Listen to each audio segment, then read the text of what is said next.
We got beef, people. Beef within the Republican Party. MAGA is eating itself already. Donald Trump hasn't even started yet. He got T minus 20 something days and it's already going awry, rather. I'm sorry, I used the wrong word. But listen, right? So we got Vivek Ramaswamy and Elon Musk, who basically chimed in to say, you Americans are a bunch of stupid, lazy motherfuckers who celebrate mediocrity. And that's why you're not qualified for the STEM jobs. That's why we got to protect the H-1 visas so that we can get qualified workers over here, because you motherfuckers are too stupid to do the jobs, which is hilarious because, you know, MAGA is a nativist movement. You know what I'm saying? They're always talking about death to the globalists and what have you. And, you know, that a lot of that comes from a good place in terms of wanting more manufacturing and more American made in America to be here. But the problem with that is that's just not the way the world works. And, you know, we're going to get into Vivek's tweet and then all of the repercussions behind it and all the stuff with Elon Musk, Loomer in a second. But there is a broader conversation to be had here because, you know, America doesn't place well when it comes to things like reading and math and science and stuff like that. So, you know, this isn't completely unfounded. But let's go ahead and get into these tweets before I just ramble on too much because I got a lot to show y'all. Okay, so here we go. This is the lengthy tweet or message from Vivek. He says, the reason top tech companies often hire foreign-born and first-generation engineers over Native Americans isn't because of an innate American IQ deficit, quote, a lazy and wrong explanation. A key part of it comes down to the C word, culture. Tough questions demand tough answers, and if we're really serious about fixing the problem, we have to confront the truth. And here's the truth, according to Vivek. Our American culture has venerated mediocrity over excellence for way too long, at least since the 90s and likely longer. That doesn't start in college, it starts young. A culture that celebrates the prom queen over the math Olympiad champ or the jock over the valedictorian will not produce the best engineers. A culture that venerates Corey from Boy Meets World or Zack and Slater over Screech and Saved by the Bell or Stefan over Steve Urkel in Family Matters will not produce the best engineers. Fact, quote, I know multiple sets of immigrant parents in the 90s who actively limited how much their kids could watch those TV shows precisely because they promoted mediocrity. And their kids went on to become wildly successful STEM graduates. More movies like Whiplash, fewer reruns of Friends, more math tutoring, fewer sleepovers, more weekend science competitions, fewer Saturday morning cartoons, more books, less TV, more creating, less chilling, more extracurriculars, less hanging out at the mall. Most normal American parents look skeptically at those kinds of parents. So again, basically now he just goes on to where he's talking about the brutal honesty. Normalcy doesn't cut it in a hyper-competitive global market for technical talent. And if we pretend like it does, we'll have our asses handed to us by China. Now, again, the thing about this is that a lot of what he's saying, in fact, is the truth. You know, whether it be the high-end jobs, a lot of Americans, we don't have the skills for them. You know, the idea that we're going to bring our manufacturing back from China, that's not happening. And a lot of it, it's not even just because of how cheap things are. It's because Chinese workers are more skilled than we are. I mean, they just are. You know, they're mechanical engineering skills. They know how to build stuff that we in mass just don't know how to build. Can we learn how to do that? Of course we can, but that will require heavy amounts of investment in education and infrastructure. And Republicans don't want to do that. So, you know, on the one hand, if it's like you got this nativist movement, but on the other hand, you know, you don't want to make any real major investments in infrastructure. So what good is it? All right, so now let's go ahead and get into some of this backlash because you already know MAGA was not having it because we got to talk about Laura Loomer. We got to talk about all of this, right? So go ahead, let's check this out. Vivek Ramaswamy hammered by right over screed, declaring Americans are mediocre. So this is what some of the people have said in response. No matter how you slice it, both Musk and Ramaswamy are saying native-born Americans just aren't good enough. That's a lie and a deeply inappropriate thing for any government official to say. Another person says, I don't think this is an accurate description of the American situation, the evolution of our educational system and cultural priorities, or our traditional strengths. According to Census Bureau data, the U.S. has more than 2 times as many American workers with STEM degrees as there are STEM jobs. And many of the STEM jobs that do exist go to foreigners because our immigration system allows them to legally be paid less. But sure, it's the TV shows. All right, hold on. Let's see. Okay, Nikki Haley, because she hold on, yeah, Nikki Haley chimed in. I have a tab pulled up for her, but we may not really need to bring this up, honestly. Yeah, so yeah, I don't need to bring up this other tab. So Nikki Haley says, "There's nothing wrong with American workers or American culture. All you have to do is look at the border and see how many want what we have," responded Nikki Haley. "We should be investing and prioritizing in Americans, not foreign workers." And again, sure, that's fine, but you actually have to make the investments. And Republicans just don't want to do that. Republicans want to, get rid of Social Security, Medicare, Medicaid, which is primarily all the Republican Party has done since okay, there we go. Since the 30s, since FDR put forth the New Deal, pretty much all the Republican Party has done is try to axe it. That's what they've been about. Axe it and cut taxes for corporate America and wealthy Americans and deregulate everything. That's what they do. They're not about investing in infrastructure or any of that shit. That's just not what they do. And then someone else says, "This is one of the most offensive things I've read. America and Americans are not mediocre." Oh, yeah, we kind of are. Oh, and then okay. So look, this is hilarious. He says, "This is one of the most offensive things I've read. America and Americans are not mediocre." And then he immediately goes on to say, "India is a filthy third world hellscape. If it's so exceptional, why doesn't its tech talent want to stay there?" So again, this dude goes, "Oh, that's so offensive. India is a filthy, disgusting third world shithole country." Again, the irony of it all.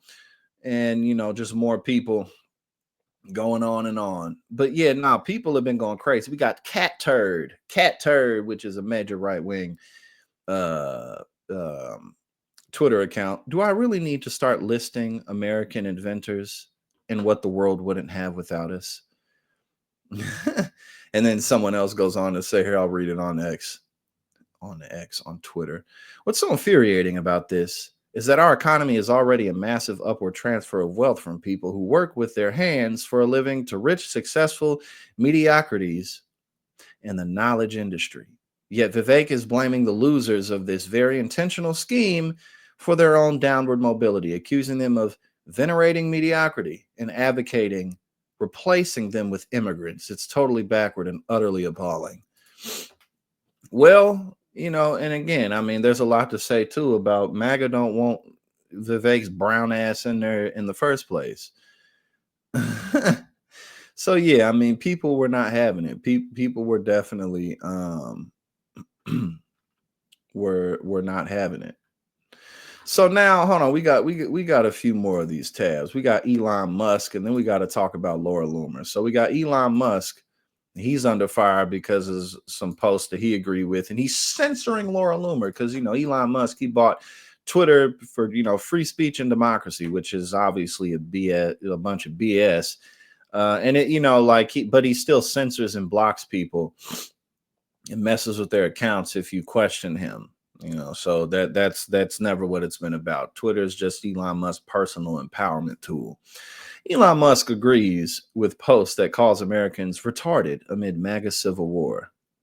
Okay, so this is the post. It says, so basically the right split into two factions, tech right and right. And the tech right is like, hey, we need H1B visa people to do the jobs. And the right was like, no, you need to hire Americans. And the tech right is like, but you guys are retarded.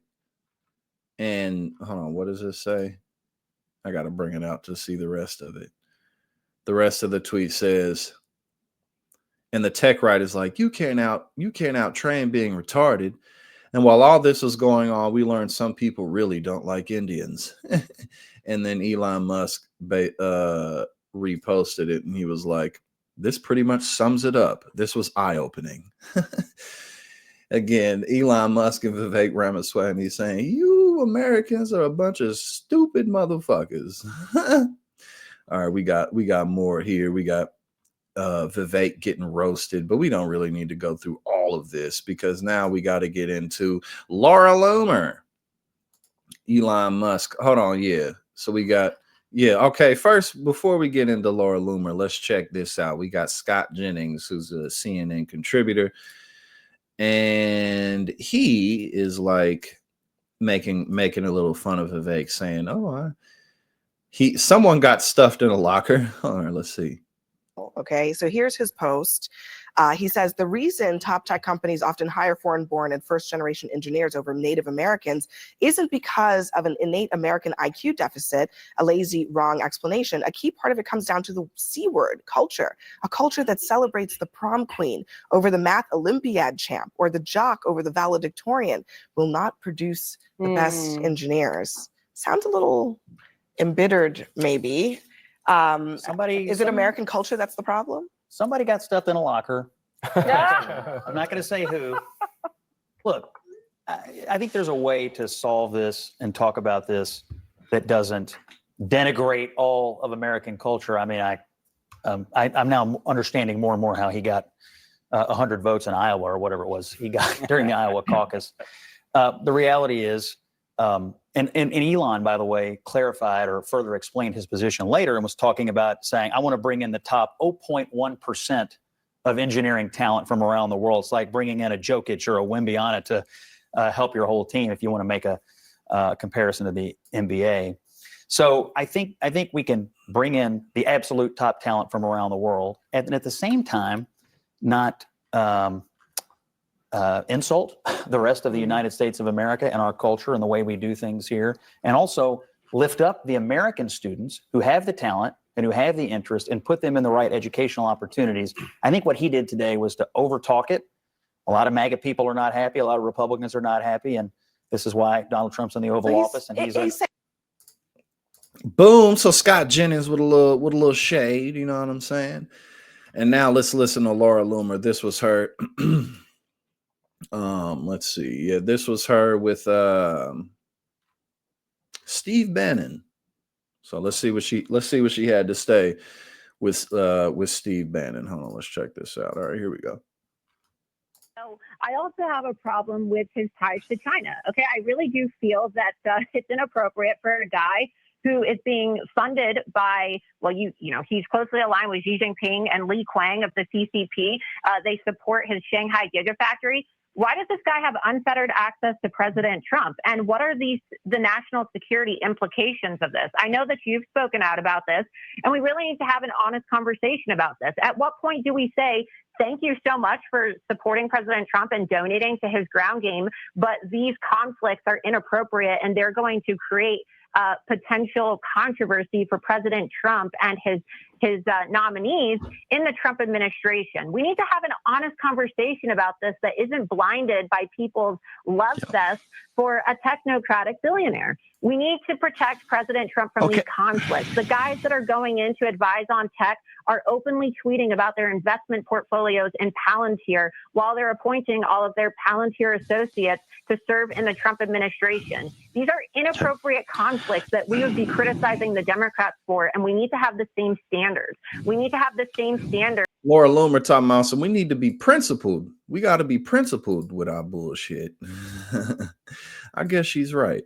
And then Elon Musk, he got mad and he took her blue check away from her. You're not official anymore.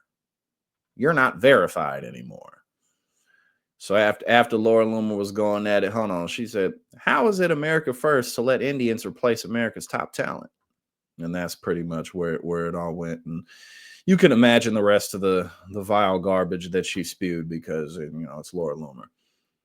Elon Musk has removed my blue check mark on X because I dared to question his support for H-1B visas, the replacement of American tech workers by Indian immigrants. Looks like Elon Musk is going to be silencing me for supporting original Trump immigration policies. I'm having my free speech silenced by a tech billionaire for simply questioning the tech oligarchy. Well, look, I mean, you know, like I mean, how? Oh, here we go. Elon Musk is now admitting it's retaliation. Play stupid games, win stupid prizes. He said yes. So calling out mass migration is a stupid game. So much for free speech. Quite totalitarian, if you ask me. But see, Laura, the thing is that, you know, this is this isn't new. You know what I mean? Like, it's not.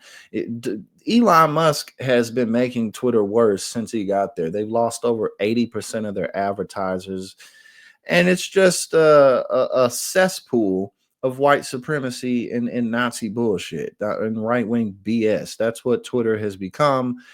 And it's just funny to watch all the now, now y'all got a problem with Elon Musk, but when he was putting $200+ million, $250+ million to be next to Donald Trump, I mean, you ain't care about that. But now all of a sudden that the nativism is being threatened, now you got a problem. Hey now, thank you so much for tuning in here at Politics and Paper. If you like what I do and you support my work, go ahead and subscribe. I greatly appreciate it and really helps to support what we do here.